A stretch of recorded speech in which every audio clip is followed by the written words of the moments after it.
Good morning, students. Welcome to online study of maths. And in maths, today's topic is laws of exponents. ठीक है students, आज आपका topic है law of exponent. कोई number अगर हम रिपीट करते हैं, जैसे यहाँ पर हमने 2 को लिखा हुआ है, 2 × 2 तो इसको हम राइट करते हैं 2 to the power 3, और इसको हम रीड करते हैं 2 की पावर 3 को 2 raised to the power 3।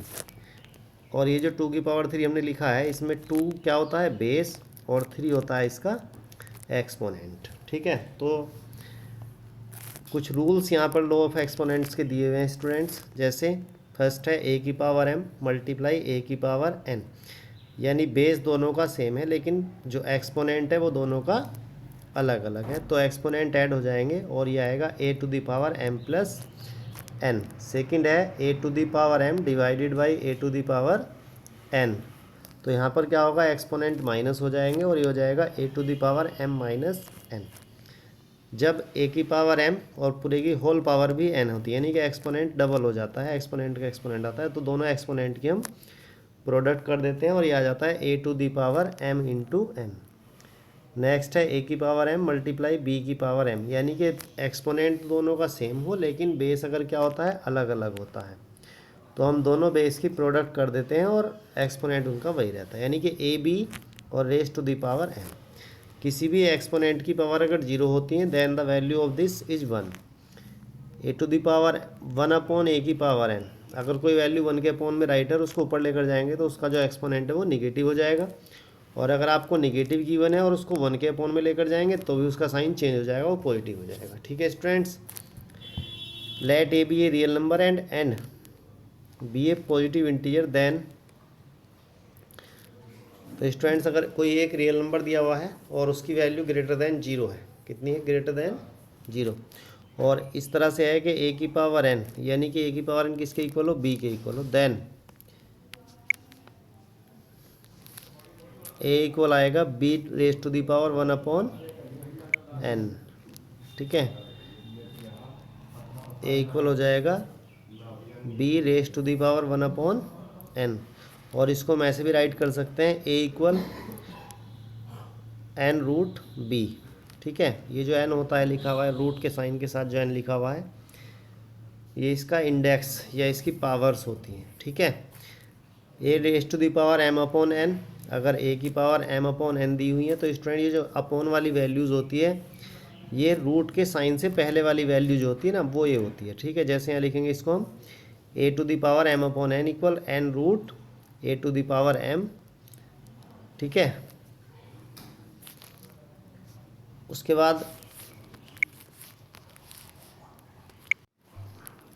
Now exercise 1.6 question number 1, find 64 की पावर है 1 अपॉन 2, तो स्टूडेंट 64 को हम राइट कर सकते हैं 8 इंटू 8। ठीक है, तो ये हो जाएगा 8 की पावर 2 और उसकी पावर कितनी है 1 अपॉन 2। जब एक्सपोनेंट को एक्सपोनेंट होता है तो दोनों की मल्टीप्लाई कर देते हैं, एक्सपोनेंट की 2 की और 1 अपॉन 2 की जब मल्टीप्लाई करेंगे तो ये प्रोडक्ट आती है 1 और आंसर आ जाएगा आपके पास 8।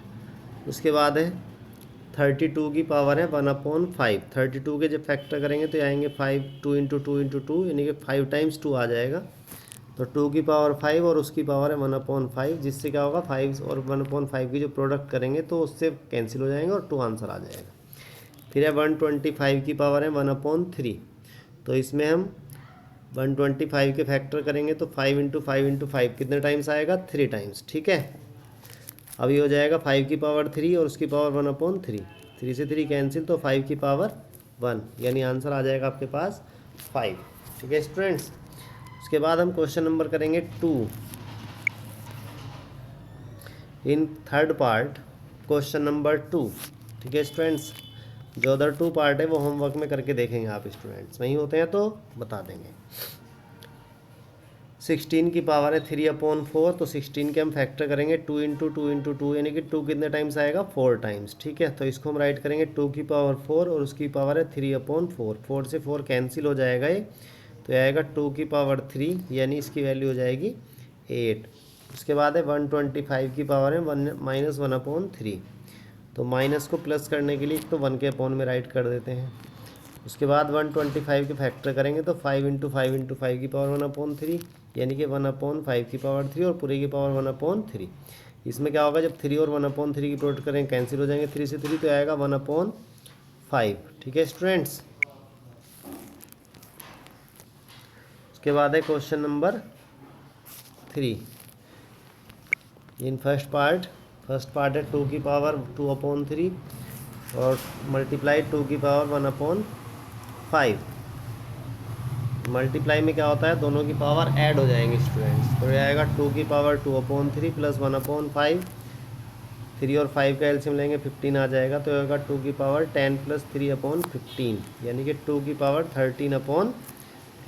ठीक है स्टूडेंट्स। उसके बाद है ये थर्ड पार्ट है, इसमें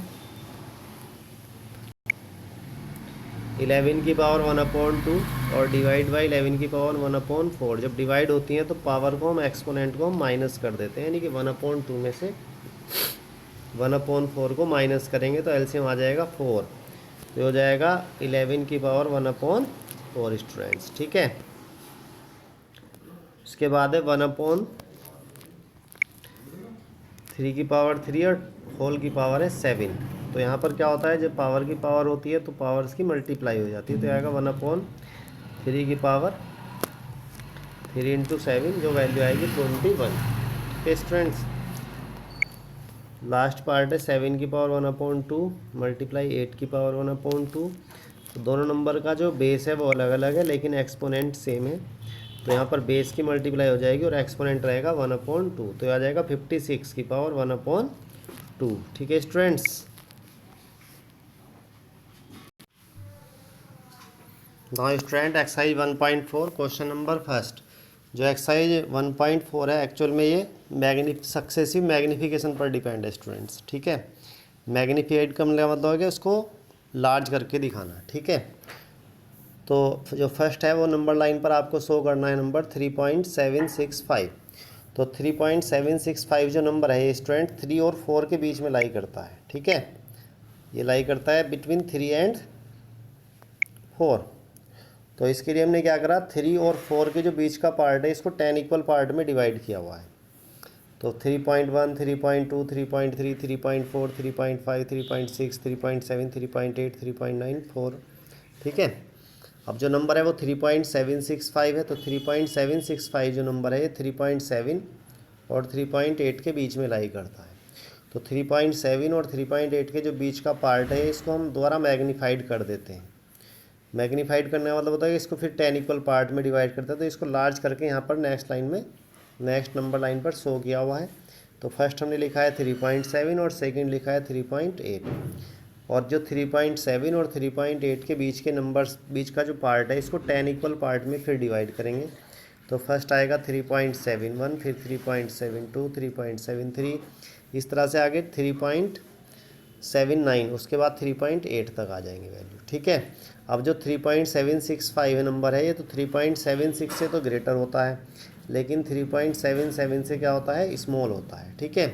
तो 3.76 और 3.77 के बीच का जो पार्ट होता है इसको फिर हम मैग्नीफाइड कर देते हैं, यानी जब मैग्नीफाइड करेंगे तो ये 3.76 आ जाता है, दूसरी साइड में 3.77 आ जाता है, और इसका जो बीच का स्पेस होता है इसको हम फिर 10 इक्वल पार्ट में डिवाइड कर देते हैं। तो फर्स्ट आएगा 3.761 762 763, इस तरह से वैल्यूज आएंगे। तो बीच में एक नंबर आएगा 3.765।